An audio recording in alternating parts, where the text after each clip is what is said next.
Okay, I'm going to record a quick video lesson on the triangle midsegment theorem. This is what we talked about on our Google Meet today. So if you were unable to attend the Google Meet for any reason, you need to make sure you watch this video because this is the lesson that we went over today. And you do have some assignments that you're responsible for completing. So focus for learning. I can understand and apply the triangle midsegment theorem. So, midsegment was a vocabulary word that we've had previously. So you should know what a midsegment is. Now we're going to look at the triangle midsegment theorem and actually using midsegments to solve problems. So a midsegment of a triangle is a segment connecting the midpoints of the two sides of the triangle. So these are some notes. There is a guided notes paper that we would do if you were in class. But you obviously don't have that right now, so you don't need to write these down. I will give you the paper on Thursday in school, but you need to reference this video or reference the PDF I've posted of these notes while you're doing your assignments. So a midsegment of a triangle is a segment connecting the midpoints of the two sides of a triangle. So in this picture that we have right here, the example of a midsegment would be segment DE. We need to be able to look at a picture like this and tell that DE is the midsegment without the problem telling you. If you look, point D is the midpoint of side AB. We know that because AD is congruent to DB. So since those two segments are marked as congruent on the picture, we know that D is the midpoint of this side. I'm going to actually make it red. On segment BC, we know that E is the midpoint of segment BC because the picture has marked that BE is congruent to EC. So the segment connecting DE is the midsegment of the triangle because it connects the midpoints of the two sides. Okay, the triangle midsegment theorem tells us that if a segment joins the midpoints of the two sides of a triangle, then the segment is parallel to the third side and half as long. So if we look at our picture here, we know that DE is going to be parallel to AC. It's parallel to the third side and half as long. So that's what we're going to fill in here. So using the diagram, if segment DE is a midsegment of triangle ABC, then we know that, number one, DE is parallel to AC. Because if a midsegment connects the two sides of the triangle, it's parallel to the third side. So it's parallel to AC, meaning it will not intersect AC. And then number two, we know that DE is half as long as that third side. So DE is equal to 1/2 of AC. Or if we want to rearrange this formula and solve it for AC, we know that AC is equal to 2 times DE.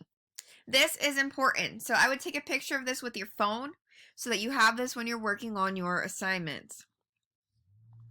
A third fact that we want to add that I don't have written down here, but we want to add that when we have a midsegment, corresponding angles are congruent. So we've already talked about what it means for two angles to be corresponding. That means that the angles are in the same position. So when we have a midsegment, corresponding angles are congruent.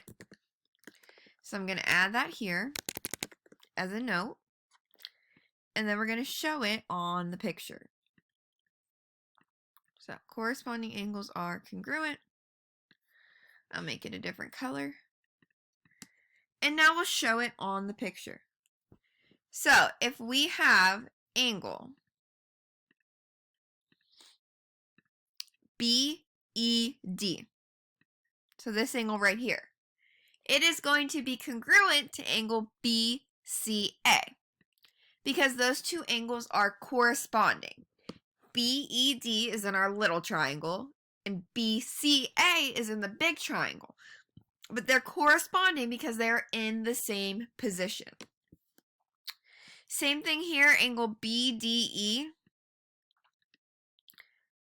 in the little triangle would be congruent to angle BAC in the big triangle because they are corresponding angles, they're in the same position, and we know that if we have a midsegment, which we do because the directions tell us, assume that DE is the midsegment, then corresponding angles are congruent.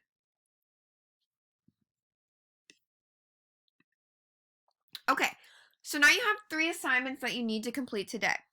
The first one is you need to add the definition and diagram of midsegment to your Jamboard. So we have a new assignment.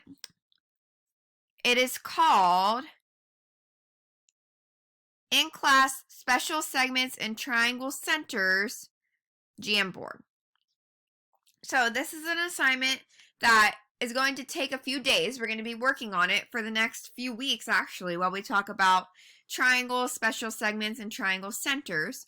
So it says fill out each slide as we cover the concept in class. For each slide, you will fill in the blanks for the definition and label the diagram. So for today, all you need to do is the midsegment slide. So the definition of midsegment is here with a blank. You're going to have to fill in the blank. And then you're going to have to use the pen feature here to label the diagram exactly how we did in the notes. So showing a midsegment, showing the congruent sides and the congruent angles. That is the first part of your assignment, just to complete the midsegments piece. The second part of your assignment on Google Classroom, you have an assignment posted that's called In Class, Triangle Midsegments Google Form. It is 5 questions. That's what you're doing next. For some of the problems, you will have to show work on a sheet of paper. If you do it once and you're not happy with your grade, you can redo it. And let's say for number 1, you get an answer and you get x equals 25. In the box, you are just going to type in 25. You don't need to type in the x equals. And then the third assignment that you're completing is also posted on Google Classroom. It is called In Class, Triangle Midsegments Delta Math. You need to answer 5 questions correctly, and I recommend drawing a picture for each problem and labeling it, and then showing your work. It will make it much easier if you draw a diagram, label it, and then show your work on a sheet of paper.